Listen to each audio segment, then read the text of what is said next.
And the head of the Catholic Church, Pope Leo, is visiting Istanbul's Blue Mosque as part of his 4-day trip to Turkiye. The Pontiff is following in the footsteps of his predecessors, Pope Benedict, who visited the place of worship in 2006, and Francis, who did the same in 2014. Unusually, Pope Leo is not expected to visit the nearby Hagia Sophia. It was built in the 6th century, and it's got great significance to both Christians and Muslims. On Friday, the Pope was in Iznik in western Turkey to celebrate the 1700th anniversary of the first Council of Nicaea with Christian leaders from across the Middle East. We're going to speak now to Resul Serdar, who's following the visit in Istanbul. Clearly a very significant moment, particularly, of course, for the people of Turkey.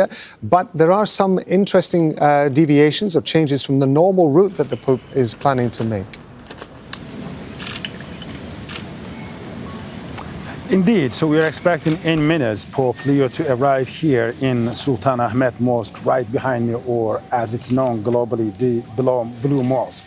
So Blue Mosque has been built in the first quarter of the 17th century by the architect Serdar Mehmet Ağa, and it took 8 years to complete it. It started in 1609, and it was completed in 1617 during the reign of Sultan Mehmed I.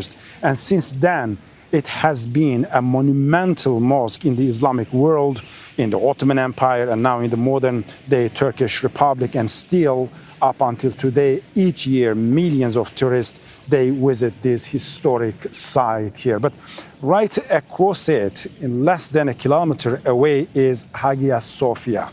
Hagia Sophia is one of the monumental churches of the Orthodox Christian world. So Hagia Sophia was formerly a church, now it is the mosque. But the construction of Hagia Sophia has begun in the year of 360 AD, and nearly 16 centuries ago.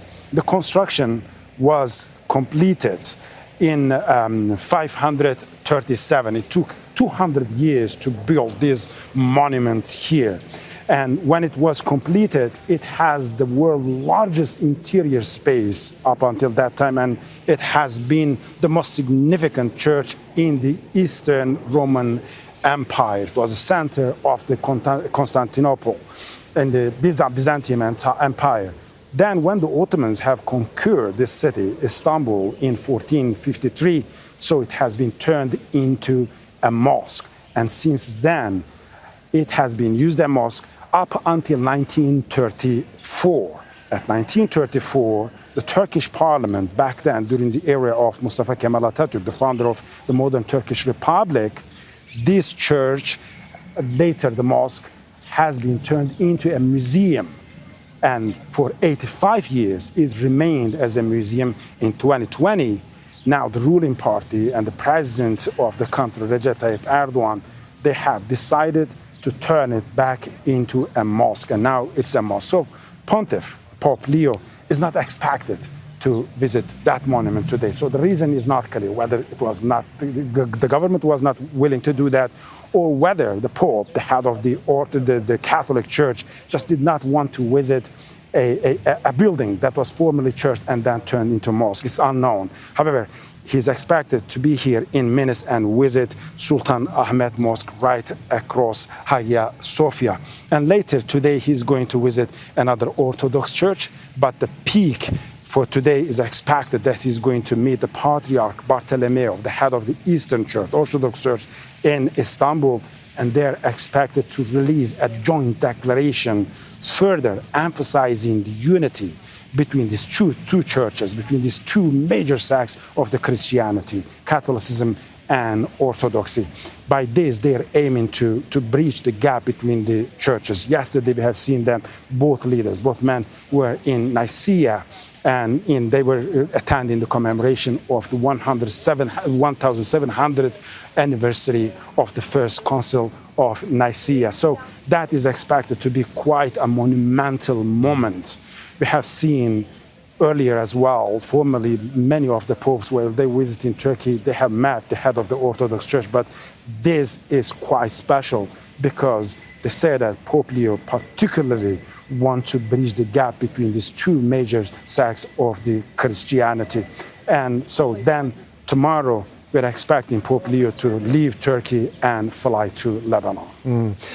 Turkey, because of its geopolitical, but particularly geographical position, has often been regarded historically as a gateway, if you like, a link between West and East. How significant is the Pope's visit to the people of Turkey, given that there is such an agglomeration of cultures and religious backgrounds in the country?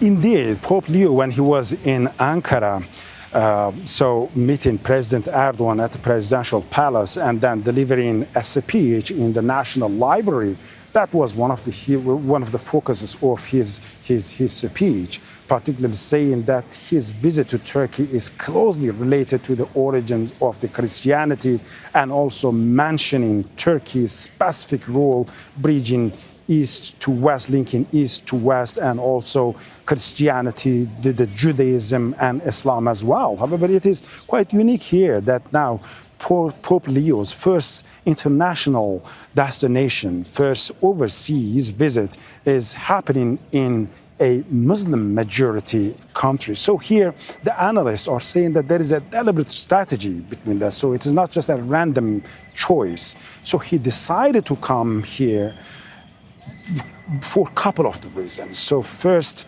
the Orthodox Church in Istanbul is regarded by many as the ecumenical church of the Eastern Church, and he's meeting them to bridge the gap between these two major sects. However, while he's here, he has met the head of the religious affairs of Turkey, and he has met the chief rabbi of Turkey as well. So they're saying that strategy here is to sending out a strong message that Pope Leo is not only engaging with the Christian world, but with the Muslim world and the Judaism as well. And Turkey has been the ideal destination for him to achieve this goal.